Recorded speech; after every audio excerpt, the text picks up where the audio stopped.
예수님의 나심을 기다리는 절기를 대림절이라고 합니다. 기다릴 때 임할 임자를 사용합니다. 그래서 예수님의 임재를 기다린다고 해서 대림절이라고도 하고요. 하늘 보좌를 버리고 인간의 몸으로 이 땅에 내려오셨다 해서 내릴 강자를 사용하여 대강절이라고도 합니다. 교회력에서는 대림을 첫 번째 절기로 하여 한 해를 시작을 합니다. 그러므로 지금은 아직 11월이지만 교회력으로 따지면 오늘이 교회력으로 새해 첫 주일 예배가 됩니다. 지금까지 우리 교회가 속한 감리교회에는 오다라는 뜻의 라틴어 어드벤투스를 강림으로 번역을 해서 표기했습니다. 그래서 이 절기를 강림절이라고 불렀습니다. 신구교를 막론하고 모든 절기의 명칭은 통일되어 있습니다. 성탄절, 주연절, 사순절, 부활절, 성령 강림절. 그러나 주님의 오심을 기다리는 이 절기만 감리교회는 강림절이라고 했고, 카톨릭과 성공회는 대림절이라고 부르고 있고, 장로교회는 대강절이라고 부르고 있습니다.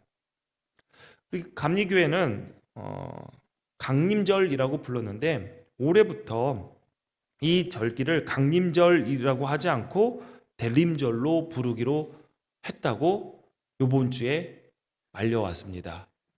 참 빨리도 알려주더라고요. 그래서 몇몇 교회는 이미 다 인쇄했고 교육자료 다 나갔고 현수막까지 강림절로 붙였는데 이게 어찌 좀 일찍 좀 하지 왜 이제 알려줬냐라고 하는데, 우리 교회는 알고 나서 다 만들었기 때문에 여러분 주보도 보면은 대림절이라고 잘 제가 써놨습니다. 그래서 강림절이 아니라 올해부터 명칭을 대림절이라고 해서 예수님의 임재를 기다린다라는 대림절로 부르기로 했습니다.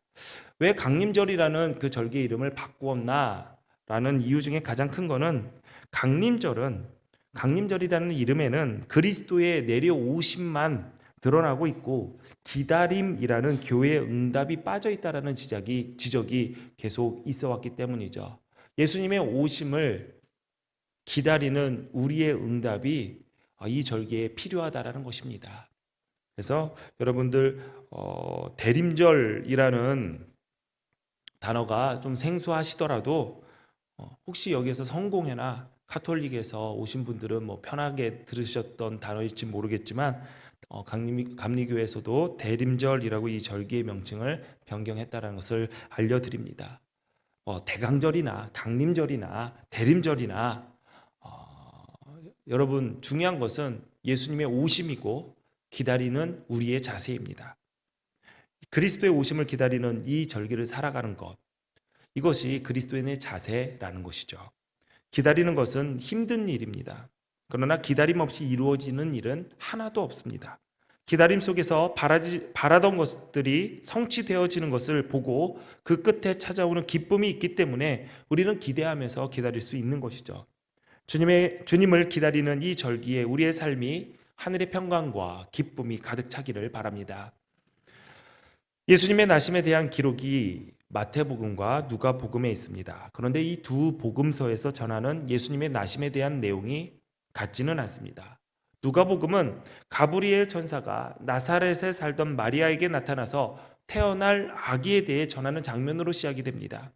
이어 만삭의 마리아가 요셉과 더불어 호족 등록을 하기 위해 베들레헴에 갔는데 묵을 여관을 찾지 못했고 마구간에서 예수님을 낳아 강보에 싸서 구유에 누였다라고 했습니다. 이때 들에서 양을 치던 목자들이 천사로부터 소식을 듣고 달려와 예수님의 나심을 축하하는 장면으로 예수님의 탄생이 구성되어 있습니다. 오늘 본문, 우리가 읽은 본문 마태복음은 헤롯 왕 때 예수님이 베들레헴에서 나셨고 예수님의 나심을 축하하려고 동방에서 박사들이 왔다라고 증언하고 있습니다. 이 소식을 들은 당시 유대 지역을 다스렸던 분봉왕이라고도 하고 영주라고도 하는 이 헤롯이 예수님을 죽이기 위해서 2살 아래의 남자들을 다 죽였다라는 기사가 마태복음에는 나옵니다. 예수님의 탄생에 관련된 마태복음과 누가복음의 내용이 이렇게 다른 것은 서로 다른 관점에서 서로 다른 사건의 강조점을 두고 기록했기 때문입니다. 그러므로 무엇이 맞는 기록인지를 따지는 것은 중요하지 않습니다. 오늘 우리가 읽은 본문의 이야기는 동방에서 별을 보고 예루살렘까지 온 박사들이 이끌어 나가고 있습니다. 이 박사들은 오늘날 학교에서 박사학위를 받은 그런 박사를 말하는 것이 아닙니다. 이들은 하늘의 별을 보며 세상의 운행을 예감하는 천문학자이자 학식이 뛰어난 상류층 사람들을 지칭합니다. 또 이 사람들은 엄청난 부자들이었다는 것을 추측할 수가 있죠. 왜냐하면 동방이 정확하게 어디인지는 알 수 없으나 그 옛날에 먼 길을 여행하려면 돈도 많이 필요하고 음식도 필요하고 잠자리가 있어야 될 텐트도 가져가야 되고, 그리고 그 길에서 잠복해서 여행객들을 노리는 강도들에게 자신을 지킬 만한 능력이 있는 호위무사들도 데리고 가야 했습니다. 그러므로 당시는 부자가 아니면 여행하기가 어려웠던 것이죠.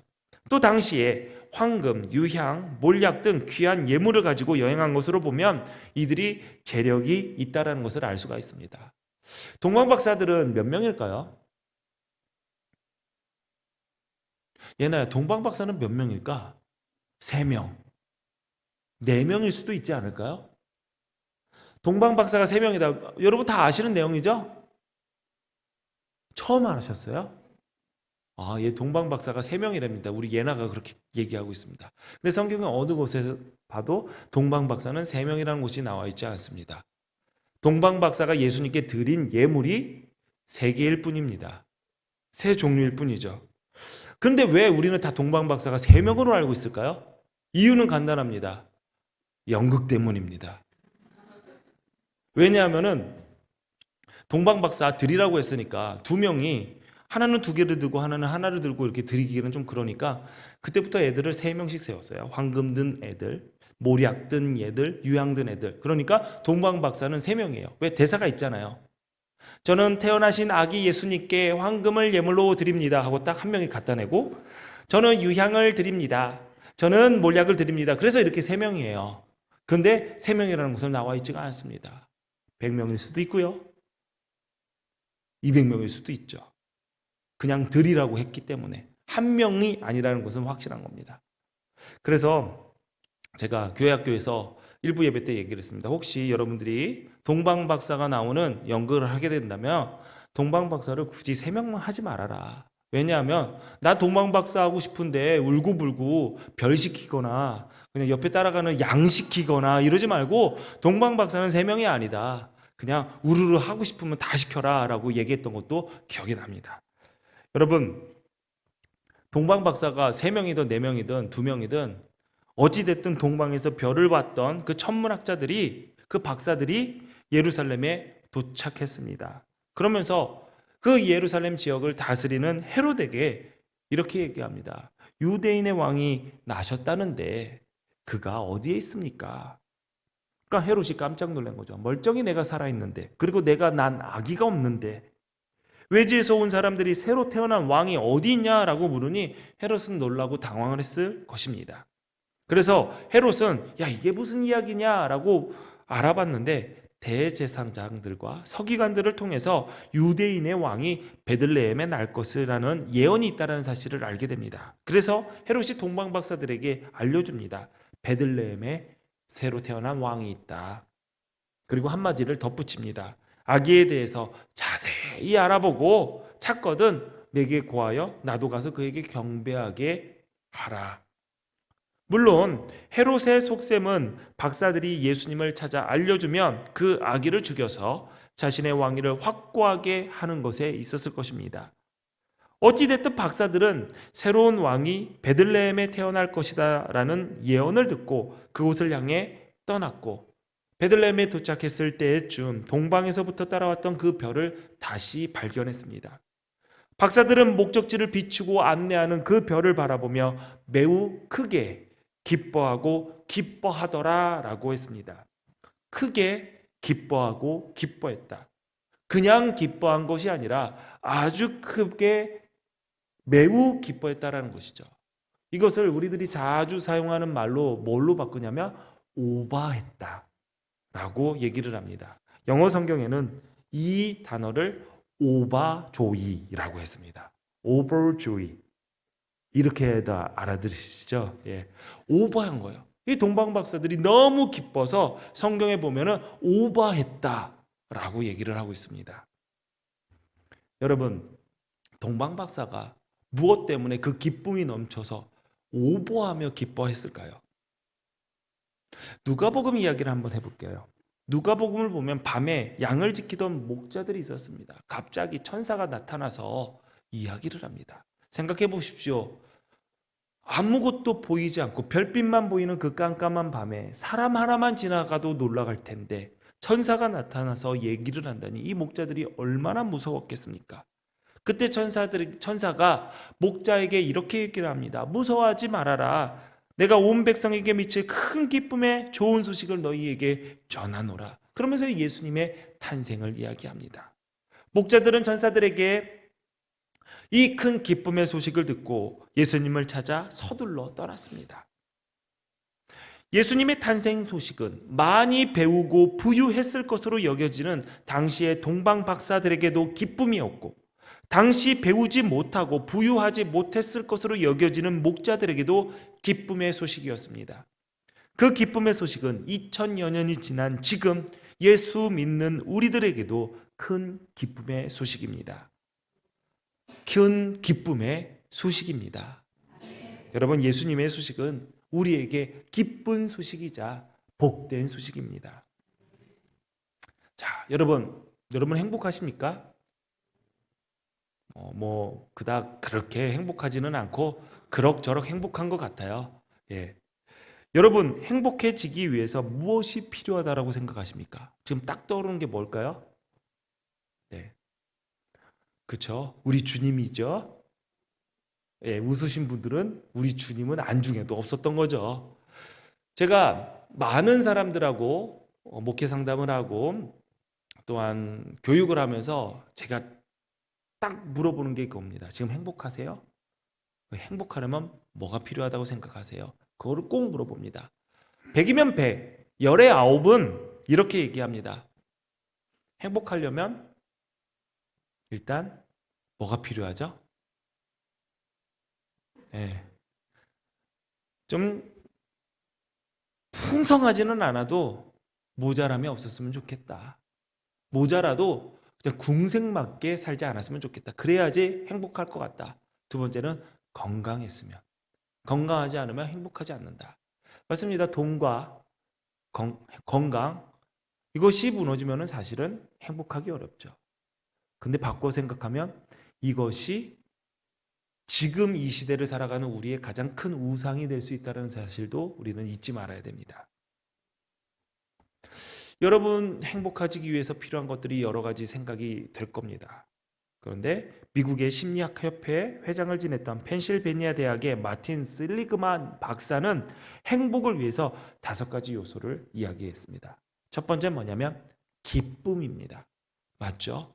기뻐야지 행복하지. 슬프고 염려가 많고 걱정, 근심이 많으면 어떻게 행복할 수 있겠습니까? 그러니 기뻐야지 행복하다. 두 번째는 성취감이 있어야지 행복하다라고 얘기합니다. 뭔가 내가 이루었어. 뭔가 해냈어. 그러면은 행복을 느낄 수 있다. 그런데 기쁘고 행복한데 기쁘고 성취감으로 행복을 누리고 있는데 그 행복과 기쁨을 나눌 사람이 없으면 행복하지 못하다라는 것이죠. 여러분이 아무리 돈이 많고 아무리 건강하고 아무리 기쁜 일이 많고 많은 것을 성취했다고 해도 혼자야.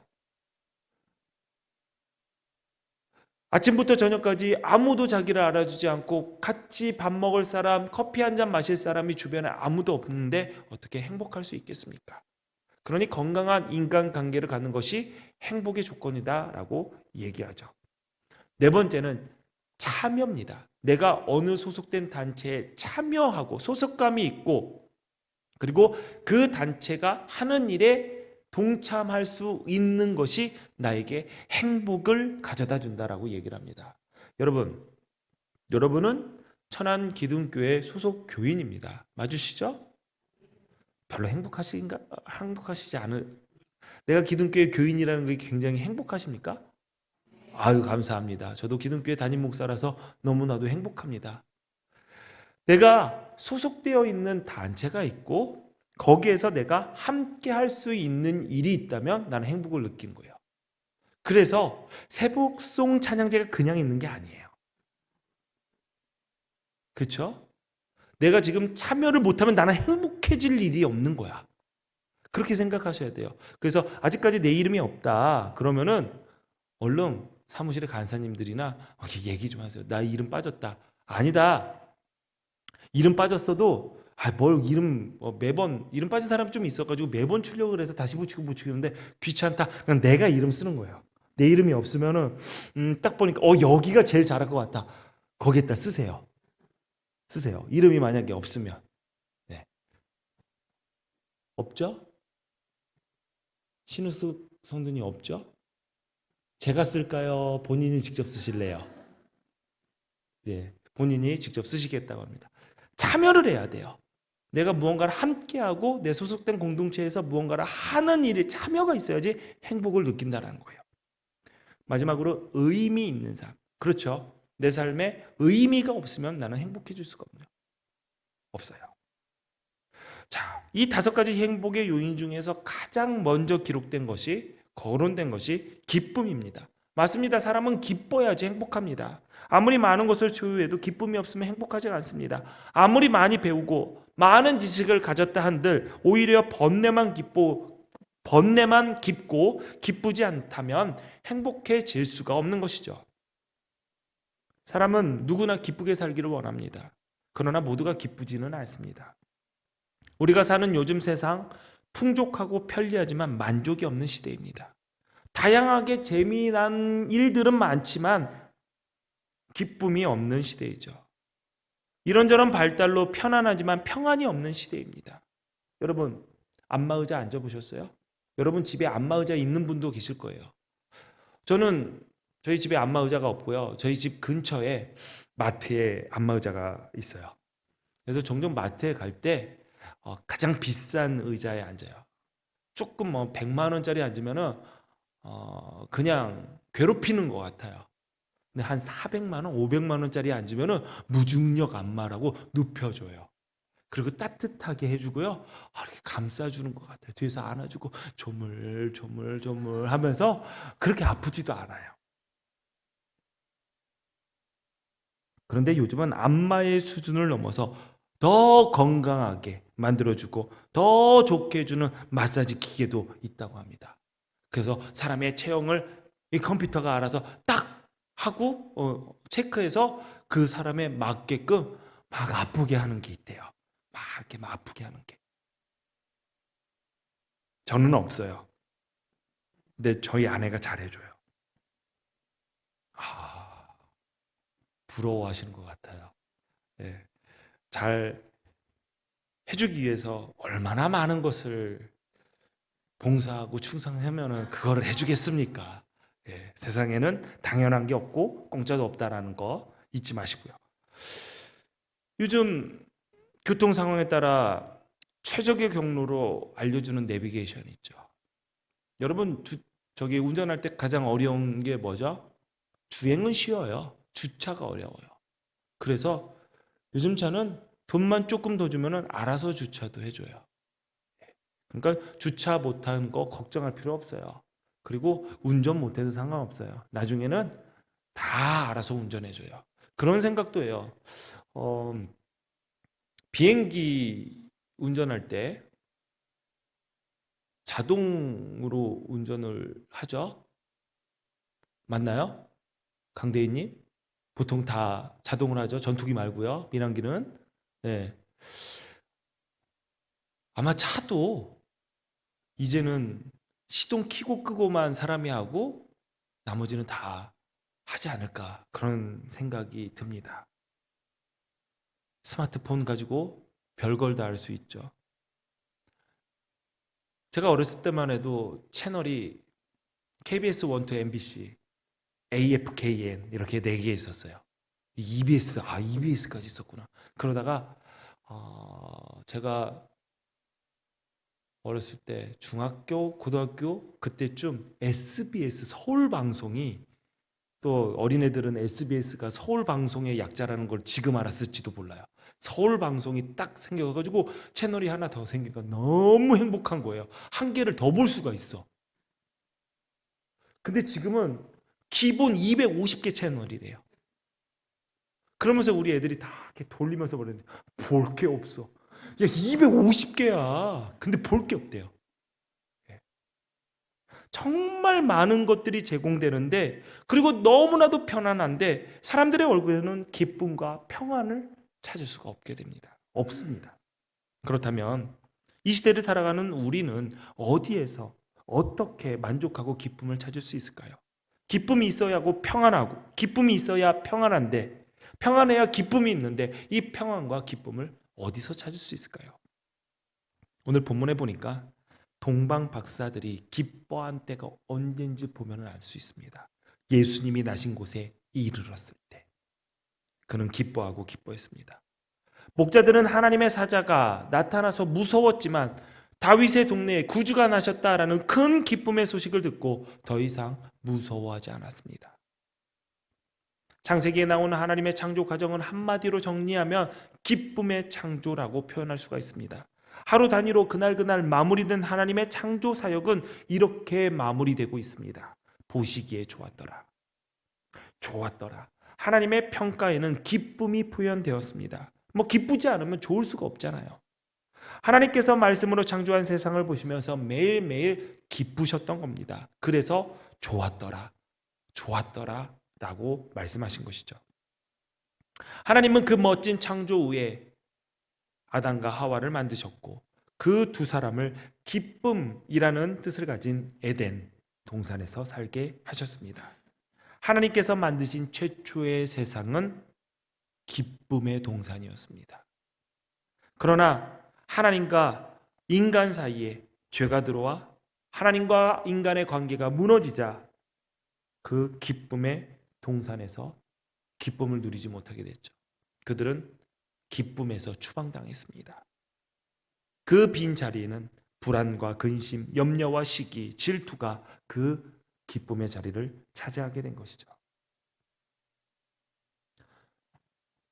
저희 어렸을 때 꿈은 아주 원대했습니다. 운전사가 되는 거였죠. 시야가 탁 트인 앞자리에서 택시나 버스를 운전하시는 분이 그렇게 부러웠고 그렇게 멋있어 보일 수가 없었습니다. 그래서 버스를 타면 항상 운전사 뒤에 쓰거나 그 뒷자리에 앉아서 운전하는 모습을 봤어요. 그리고 나도 커서 훌륭한 운전사가 돼야지 하면서 옆에서 어깨 넘어 운전의 기술을 배웠습니다. 하면서 그렇게 따라했어요. 그래서 버스 타고 택시 타는 게 지겹지가 않아요. 근데 택시는 항상 뒤에 태웠어요. 왜?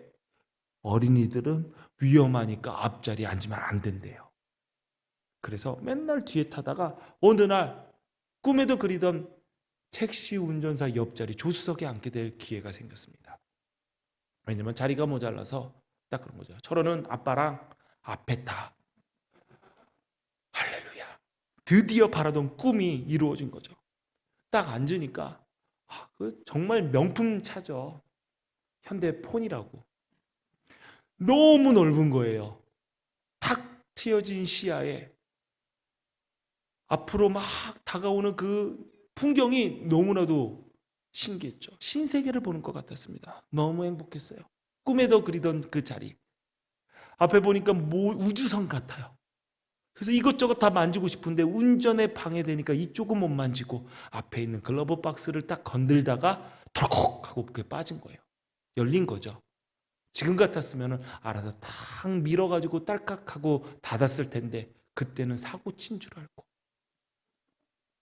팔로 이렇게 갖다 대고 집에 도착할 때까지 계속 앞에 신세계를 봐야 되는데 계속 이런 거예요. 얼마나 불안했던지. 그렇게 바라던 앞좌석에 앉았는데 기쁨을 누릴 수가 없었어요. 왜? 죄 졌잖아. 사고 쳤잖아. 근데 옆에 기사분도 그걸 봤어요. 알려주면 되지. 이분도 장난꾸러기여가지고 끝까지 얘기 안 하고 내릴 때 너 꼬마 그거 부셨으니까 너는 집에 못 가고 아저씨 내 집에 가야 돼. 비명을 지르면서 울었어요. 그 자리에서. 그 기쁨의 앞자리에 앉았는데 여러분, 교회 오면 자꾸 회개하래요. 회개합시다. 우리 죄를 고백하는 기도를 드립시다 하면은 슬픈 음악이 나와요. 빠빠빠 하면서 내가 죄 지었구나. 마땅히 뭔 죄를 지었는지도 몰라. 근데 계속 죄를 지었대. 기분 나빠. 나보고 나쁜 사람이라고 하는 것 같아서. 무슨 대단한 죄를 지었기에 예배 드릴 때마다 회개하라고 가르칩니다. 기도할 때마다 죄를 고백하라고 합니다. 심지어 목사님이 내년에는 죄 시리즈를 한대. 모르세요? 지금 설교 꽤 오래 준비하고 있습니다. 죄에 대해서 준비하고 있는데 제가 7주면 끝나려고 왔는데 한 15주 정도 나올 것 같아요. 우리 15주 동안 죄만 얘기하고 맨날 회개 얘기만 할 것 같아요. 이유는 간단합니다. 듣기 싫어도, 내가 죄인이라는 것을 듣기 싫어도, 이유는 회개하는, 더 이상 회개하라는 소리 듣기 싫어도 이유는 간단합니다. 회개하지 않으면 내가 천국에 있다 한들 기쁠 수 없기 때문이죠. 제가 그 기쁨의 자리, 앞자리에 앉았음에도 불구하고 죄 지은 것 때문에 불안에 떨고 울 수밖에 없고 기쁨을 누리지 못한 것처럼, 무엇을 잘못하면, 하나님 앞에 그 회개에서 그 죄를 해결하지 못하면 하나님의 나라, 천국, 에덴 동산에 있어도 그 기쁨을 누리지 못한다는 것이죠. 그 잘못을 감추기 위해 애쓰면 애쓸수록 더 불안해집니다. 들킬까 봐. 회개해야지 우리가 기쁨을 누릴 수 있기 때문에 교회에서 예배 드릴 때마다, 기도할 때마다 회개하라는 겁니다. 기뻐야 하니까. 기뻐야 하니까. 예수님께서 이 땅에 오셔서 공생애 때, 공생애를 시작하시고 처음으로 기적을 행하신 곳이 갈릴리 가나입니다. 그곳에서 무엇을 하셨냐? 물을 포도주로 바꾸셨습니다. 잘 생각해 보세요. 예수님의 첫 번째 사역입니다. 예수님의 첫 번째 기적이 물을 포도주로 바꾼 겁니다. 그러니까 사람들이 이렇게 생각해요. 겉봐, 예수님도 술 좋아하셨어. 내가 예수님 닮아서 그래서 술을 못 끊는 거야. 그렇게 얘기를 해요. 심지어 이 기사를 놓고 많은 사람들이 이렇게 얘기합니다. 예수님이 알코올 중독자였을 거야. 항상 성경에 보면은 예수님 먹고 마시는 기사밖에 없잖아. 그러면서 어떻게 하든 본인이 술 못 끊는 거, 술 마시는 거에 대해서 예수님 닮은 모습이라고 얘기를 하고 이렇게 커버하는 경우들이 많죠. 그런데 잘 생각해 보세요. 왜 예수님께서 물을 포도주로 바꾸셨을까요? 술 좋아해서 그랬을까요? 아닙니다. 예수님과 어머니와 그리고 제자들이 함께 참석했던 결혼식에서 예상보다 손님이 많았는데 포도주가 떨어진 겁니다. 유대인들에게 포도주는 우리네 잔치의 뷔페 음식, 잔치국수와 같은 거죠. 여러분 결혼식에 갔어요. 결혼식에 갔는데 요즘은 코로나 때문에 그렇지만 옛날에 잔치 자리에 갔는데 음식이 없어요. 팔순잔치래요. 누구 권사님 팔순잔치, 누구 친구 생일잔치. 그런데 먹을 게 없어요. 그러면은 그 잔치 자리가 기쁠까요? 기쁘지 않습니다. 포도주가 떨어졌다는 것은 그 잔치에 기쁨이 사라졌다는 것을 의미하는 것이죠. 신랑 신부는 물론이고 그 모였던 사람들이 기쁨을 잃어버리는 상황이 딱 오게 된 거죠. 그런데 예수님이 6개의 항아리에 물을 채우시고 포도주로 바꾸셨습니다. 예수님이 단지 물을 포도주로 변화시킨 것이 아니라 그 기적이 말하고 있는 것은 잃어버릴 뻔했던 잔치의 기쁨을 지키셨다라는 거죠. 기쁨을 잃어버리지 않게 지키셨고 잃어버렸던 기쁨을 회복시키는 것이 예수님의 사역의 1번이라는 것을 지금 성경은 이야기하는 겁니다. 술 이야기가 아닙니다. 기쁨의 이야기입니다. 주님께서 이 땅에 오신 것은 에덴에서 기쁨에서 추방당한 우리를 다시 기쁨으로 회복시키게 하시는 그 사역이었고, 기쁨을 잃지 않게 하는 것이 주님의 뜻이자 이 땅에 주님이 오신 이유인 것이죠. 하나님은 우리를 구원하시고 자녀 삼으셨습니다. 그리고 우리에게 허락하신 것은 기쁨입니다. 그러므로 우리의 신앙생활에는 기쁨이 있어야 됩니다. 기쁨을 잃지 않기 위해서 애써야 됩니다. 기쁨을 잃었다면 기쁨을 회복시켜야 됩니다. 즐거운 교회, 기쁨의 신앙생활을 해야 됩니다. 먼저 기쁨으로 모여야 됩니다. 여러분, 이 예배에 왔는데 기쁨으로 오셨습니까? 일요일은 왜 이렇게 빨리 돌아와? 하면서 투덜거리면서 오셨습니까? 기쁘게 예배해야 됩니다. 기쁘게 봉사해야 됩니다. 기쁘게 식사해야 되고 기쁨으로 나눌 수 있어야 됩니다. 예배를 마치고 식사를 할 때 보면 이 부모들이, 엄마, 아빠들이 애들 밥 안 먹는다고 숟가락 들고 밥 먹이려고 고군분투하는 부모들을 자주 보게 됩니다.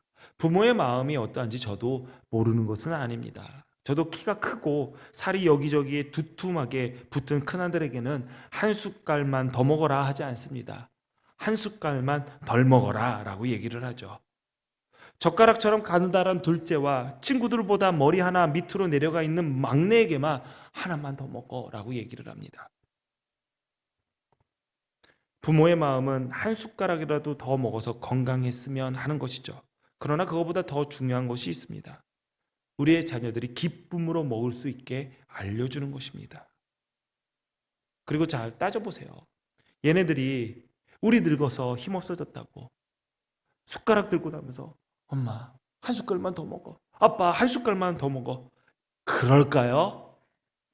그러리라고 기대하는 것은 헛된 기대입니다. 걔네들 우리 그 숟가락 들고 우리한테 안 하고 지 자식들한테 갈 겁니다. 그러니 여러분, 숟가락 들고 애들 따라다니면서 먹이지 말고 기쁨으로 먹을 수 있게끔 가르치셔야 됩니다. 기쁘게 먹어야 살도 되고 피도 되는 것이죠. 주의 일도 마찬가지입니다. 기쁘지 않으면 하지 말아야 됩니다. 저도 매일매일 기쁘게 목회하려고 마음을 다졌습니다. 제가 기쁜 마음으로 목회하지 않으면 목사인 저도 서글프지만 그런 목사와 함께 신앙생활을 하는 여러분들도 불쌍해지는 겁니다. 나에게 맡겨진 일을 기쁨으로 하지 못하면 그 일을 함께하는 신앙의 동료들도, 그 일을 맡긴 교회 공동체도 힘들어집니다. 성경은 우리에게 말을 합니다. 가능하면 기뻐하라 라고 하지 않았습니다. 성경은 즐거운 일이 있을 때마다 기뻐하라 라고도 하지 않았습니다. 성경은 우리에게 명령했습니다. 항상 기뻐하라. 내가 다시 말하노니 기뻐하라. 기뻐하는 것은 그리스도인의 사명입니다. 기쁨은 선택할 수 있는 것이 아닙니다. 사명입니다. 사명은 꼭 해야 되는 것을 말합니다. 예수님께서 십자가의 죽음을 앞두고 제자들에게 말했습니다. 내가 다시 너희를 보리니 너희 마음이 기쁠 것이요 너희 기쁨을 빼앗을 자가 없으리라. 부활하신 예수님을 만나면, 예수님을 믿어 마음에 모시면 누구도 그 무엇도 우리의 기쁨을 빼앗지 못할 것입니다. 우리는 진정한 기쁨을 찾을 줄 알아야 됩니다. 기쁨을 영어로 보면 몇 가지 다른 단어로 표현이 됩니다. 맨 처음에 pleasure라는 단어가 있죠. 감각적인 기쁨을 말합니다. 뭔가 먹었을 때, 맛있는 음식을 먹었을 때 감각적으로 느껴지는 기쁨. 목이 마른데 시원한 탄산음료를 마셨을 때 그 톡 쏘고 개운한 그 기쁨, 그 느낌, 좋은 감정, 그것을 pleasure라고 합니다. 그런데 이 기쁨은 진리입니다. 아무리 맛있는 음식을 먹었다 한들, 아무리 맛있는 음식이라 할지라도 그 두 번, 세 번 먹으면 질립니다. 여러분, 산의 진미, 아주 맛있는 음식을 매일 세끼, 삼시세끼, 한 달만 먹어보십시오. 그거는 맛있는 음식이 되지 않습니다.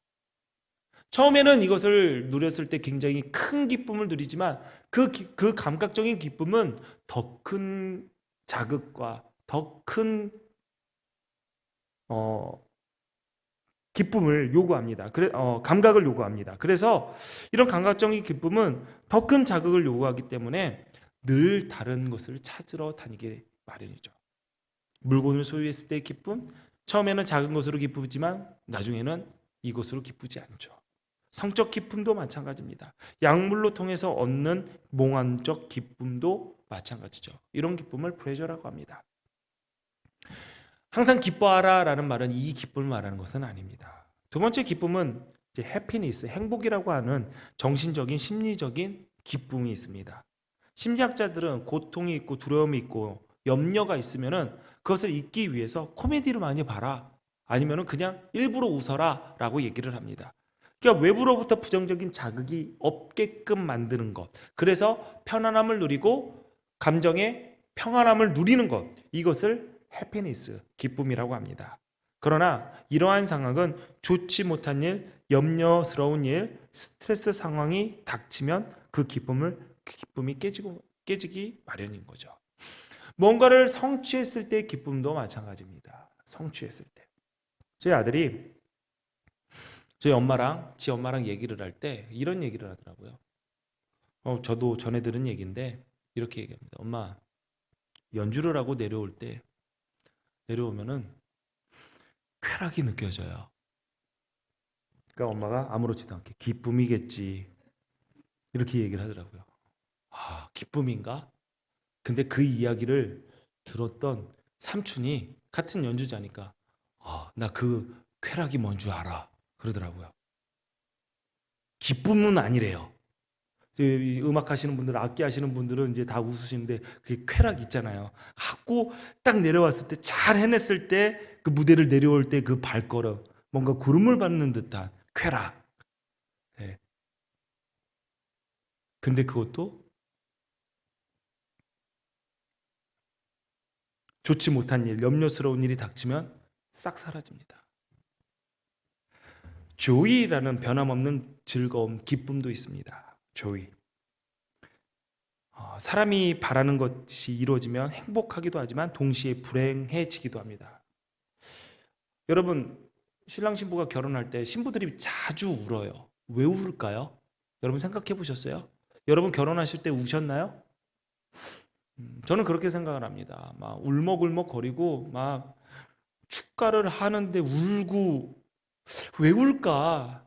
저는 그렇게 생각을 했습니다. 기쁨의 눈물. 왜? 이 남자를 만나서 너무 감사하고 기쁘다. 감사를 하고 기쁘다. 그리고 그 행복한 기쁨이 눈물이겠죠. 동시에 이 남자밖에 없음에 대한 안타까움의 눈물이 아닌가, 또 그렇게 생각을 합니다. 무언가를 선택을 하면은 포기가 있고요. 그렇기 때문에 선택의 기쁨도 있지만 포기의 안타까움도 있습니다. 양면이 있는 거죠. 장점도 단점입니다. 여러분의 배우자들 집에 와서 말 한마디도 안 해요. 한마디도 안 해요. 할 말이 없대요. 과묵해요. 장점이에요, 단점이에요? 이렇게 말하면 단점이에요. 근데 바꿔서 얘기해 볼게요. 여러분의 배우자가 입이 무겁습니다. 그러면 장점이죠. 여러분의 배우자가 유머러스예요. 그 사람만 있으면은, 모이면은 너무 분위기를 화기애애하게 만들어요. 그냥 이 사람만 있으면은 안 웃을 틈이 없어. 장점이에요, 단점이에요? 장점이죠. 바꿔서 얘기해 볼게요. 너무 나대. 너무 시끄러. 너무 가벼워. 장점이에요, 단점이에요? 똑같은 상황인데 장점이라고도 얘기하고 단점이라고도 얘기합니다. 그 중간, 그런 거 없어요. 중간이 어디 있어요? 세상이 그래요. 장점이 곧 단점이고요. 빛이 있으면 그림자가 꼭 있습니다.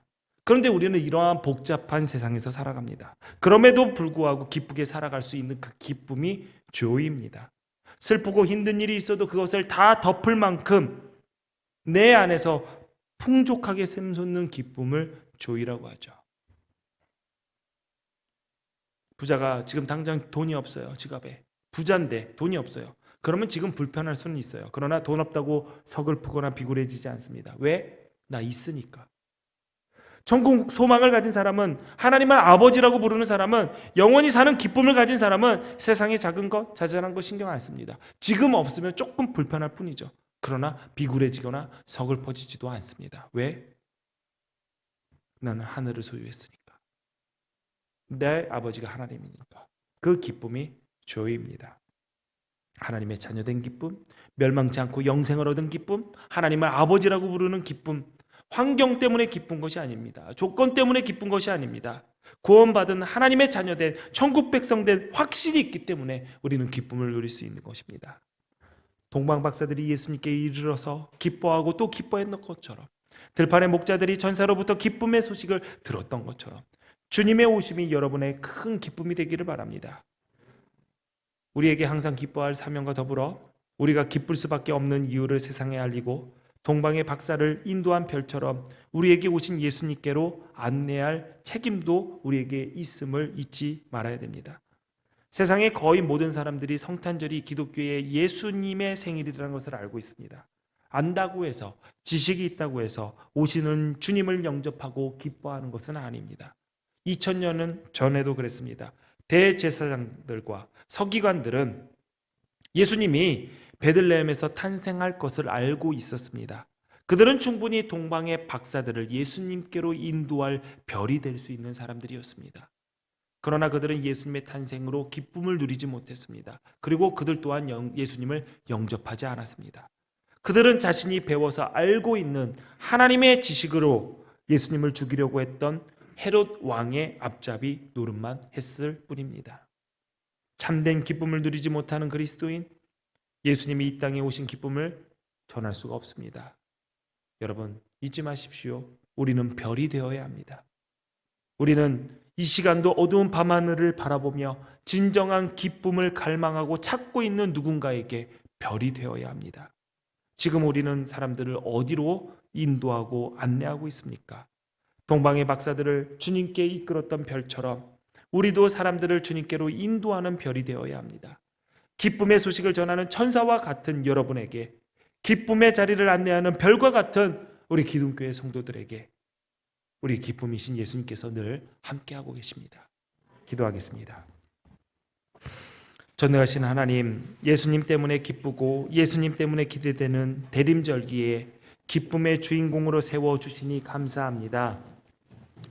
우리들 기쁨으로, 늘 감사함으로, 하늘 소망으로 구원받은 사람답게 살아가는 주의 백성들 되게 하여 주옵소서. 세상은 서글픈 일들이 많고 가슴 답답하게 하는 소식들만 들려오지만 어두운 밤에 그리스도의 나신 기쁜 소식을 전하는 별이 되게 하시고 그 많은 사람들을 그 기쁨의 예수님께 인도할 수 있도록 하나님 우리를 사용하여 주옵소서. 예수님 이름으로 기도합니다. 아멘. 자리에 일어나셔서 준비한 예물을 주님께 드리십니다.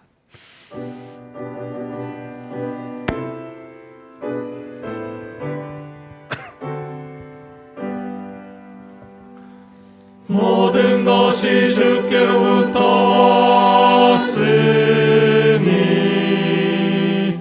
이 예물을 주께 드리나이다.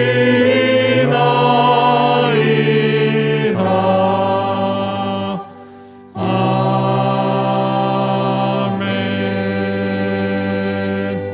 드려진 예물 위해서 기도하겠습니다.